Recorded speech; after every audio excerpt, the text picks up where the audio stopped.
musicals. Welcome for a rare reunion, Oliver, who's Mark Lester, and the Artful Dodger, Jack Wilde.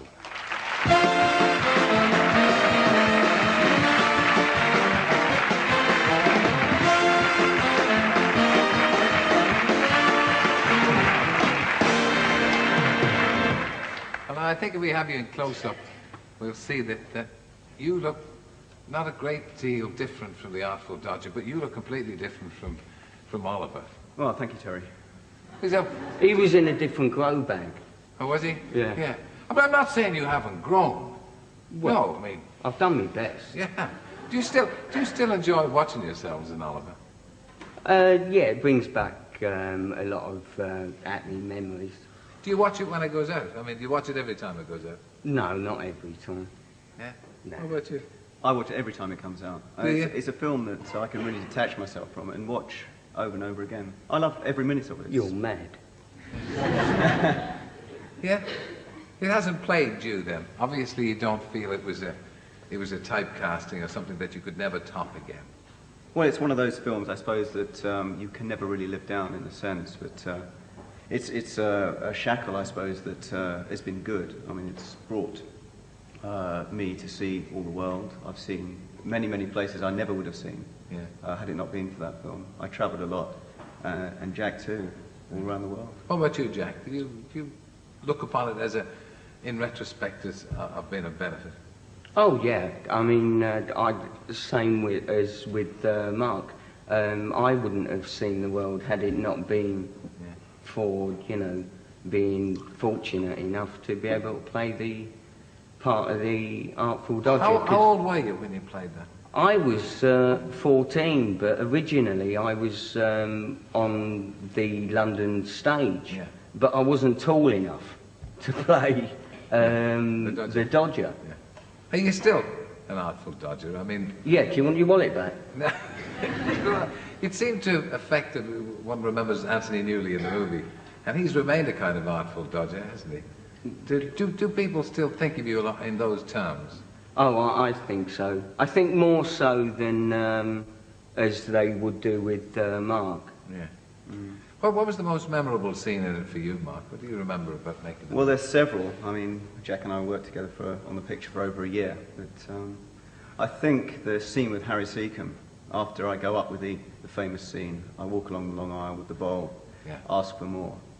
And then Harry chases me down as the Beadle, and he grabs me by the ear and does the song Oliver, the Boy Who Wanted More. Now, before in makeup, we rigged a false ear to put on my ear. It was a lump of plastic, moulded to look like an ear. And Harry was always saying before, oh, I don't want to hurt him, he's only little. You know, I don't want to hurt him. I'll grab him by the shoulder. He said, no, grab him by the ear, much more effective. So we did the shoot, and of course the ear he grabs comes off in his hand, and he thinks he's actually ripped my ear off. So of course, he nearly fainted. Harry, yes, he would, yeah. Terrible. Yes. What a shock. Yeah, you remember it obviously with a great deal of affection, working with Ron Moody and all that kind of thing. Oh, yeah. I mean, it was great fun. One story in particular I remember. In the clay pipes that we smoked, we overheard one day the prop men saying that it was herbal tobacco and that it was good for you as opposed to the normal tobacco. So being kids, I thought, right, I'm going to get some of this. So I goes and asked the prop guys, I said, can I have some of that stuff? And they gave me a bag full of it, and all the Fagin gang went back to my dressing room and we started smoking this stuff, and we went back on the set looking green. It was horrible. It was ridiculous. Yeah. And then I remember after a slight hiatus period, I remember you in a marvellous children's television thing, H.R. Puffin stuff. Oh yeah, that and was... you the part of Jimmy. Was it Jimmy? That's right, yeah. I'd love them to show that again, because my children grew up with that. In actual fact, it's just come out on video. Has it? Yeah. I'd love to see that again. Did you enjoy doing that? Oh yeah, it was great fun. And then David Putnam brought you both together again in a video which is now out. Well, that's right. What's that Melody called? was Alan Parker's, one of his original projects. He went on to do The Birdman. Yeah. And David Putnam, one of his first productions, Yeah. before Chariots of Fire, of course, and going on to the States. You were still it was- quite young, weren't you? Yes, relatively, yeah. Yeah, I was- 12. You were Jack, 12. 14. And you must Also. have been about No, I must 16. have been about 16, Yeah. 17. I think we've probably got a little snippet from that. Somewhere about our persons. This is from Melody. I've got to dance with her. You're mad. What do you want to do that for? She'll only say buzz off or something. She's a bit stuck up, that one. You know, all this girl nonsense is rubbish. Girls are a load of snotty-nosed little so-and-sos. Look, if I dance with her, will you dance with her friend? Come off it, you gotta be joking.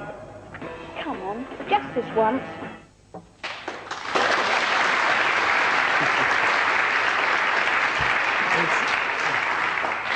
It's a kind of immortality making films, because when you're long gone, your one-dimensional image is still going to be on that screen. I always think it's a terrifying thing. Now, what plans have you got for the future, both of you? Well, I hope in the new year to go to the States to do a pilot for a new situation comedy Excellent. series. Good, So I'm looking forward to that. good. And what about you? What about you, Mark? Well, at the moment, so my main aim